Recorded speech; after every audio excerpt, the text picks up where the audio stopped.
So that's me, and I'm hopping in the tractor to go try and chain this tree up from the trunk and see if I can yank this thing down after having cleared all the fence and stuff out. The thing's caught in another tree. And now you see John, one of our lesson students' dads, come into the picture to come help me.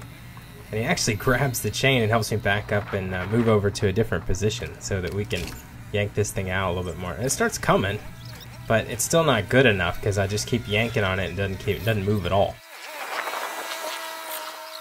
So I guess at this point it's time to go get the tractor and the front end loader in there and see if I can pick up this thousands of pound tree and try and start lifting it up and moving it around. Well, this obviously went nowhere. The thing's way too heavy to be moved around.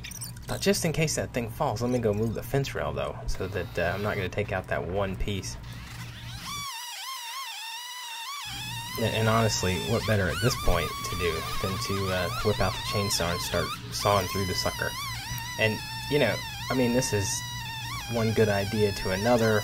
I got most of the way through it and I decided to go cut a little bit on the other side. And it sounds like a dentist drill when you hear it in the background, but at any rate, I cut through it and I'm like, you know, maybe it's time to start looking at cutting a wedge out of it. So, you know, we start talking. There's a lot of looking, and I don't want the thing kicking out and hurting me. So there's a lot of looking and talking. Obviously, you need two guys there to make these kind of decisions.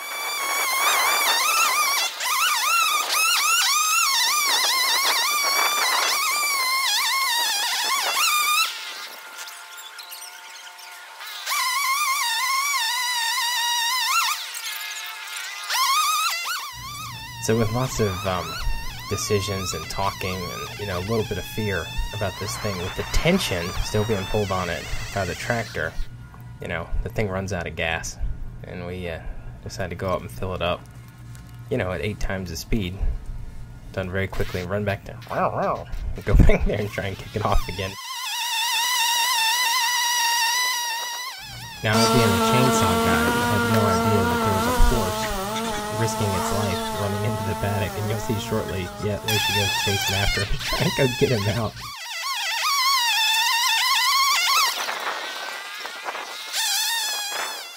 And this is honestly what amounted to what must have been 30 minutes of actually sawing condensed into a much smaller period. And at this point, I am finally, just broke the wedge out of there. So now I got the wedge out, and I just want to clean it up a little bit more.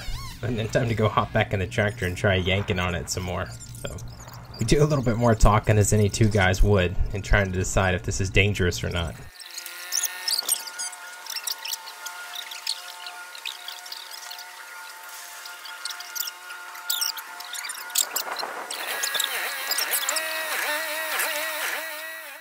So as thick-headed as I am, I figure with enough pulling on this thing, I will, and a little more throttle, I'll eventually break it off.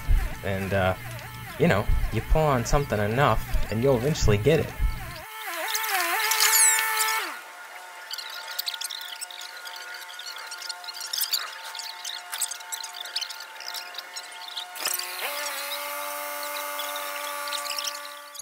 Well, now that that's done, it's time to reposition the chain with the tractor and see what more we can accomplish. And once again, John helps me out.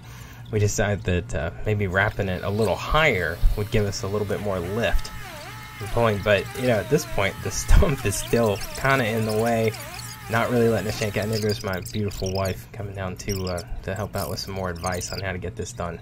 And we've got a huge audience, and that's where you hear the little mice squealing in the background as them sped up and talking. So they offered up to lower it down, which did seem to help, and we did yank it a little bit more, but I mean, it's pretty clear that this thing is stuck in the other tree. There goes a branch. It's stuck in the top of that other tree, and it's just not coming.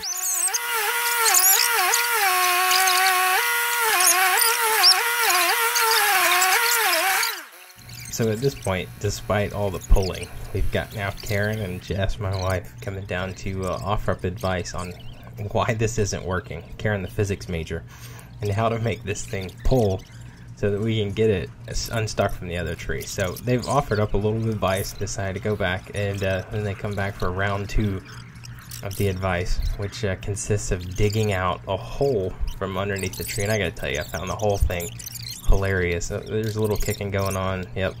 Oh, now we're gonna get down in hands. I'm just standing there watching, like, really, is this really gonna work, guys? Oh yeah, physics major. We're gonna make it happen. So they get done with that and decide to come back up and show off. So, ladies and gentlemen, Karen Filter Bartlett and my wife, Jessica Wofford, showing off after their glorious feat that helped accomplish little to nothing and actually pulling the tree down. But at least they felt good, and they could go back in and socialize with the rest of the audience. So I'm going to try it from a different direction. We're going to yank it up the hill a little bit more. That way, hopefully it falls in the right place. But once again, no dice on the pull-up.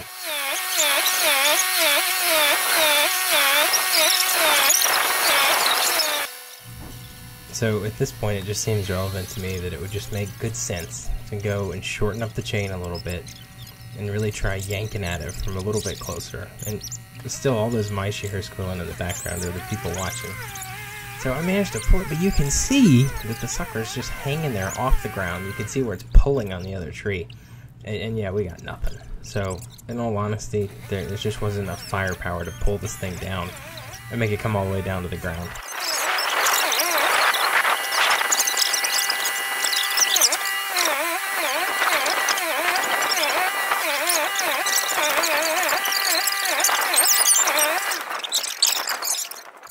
And this, my friends, is what you can consider defeat. So after much talking, we ultimately decide that we need more firepower to get it off.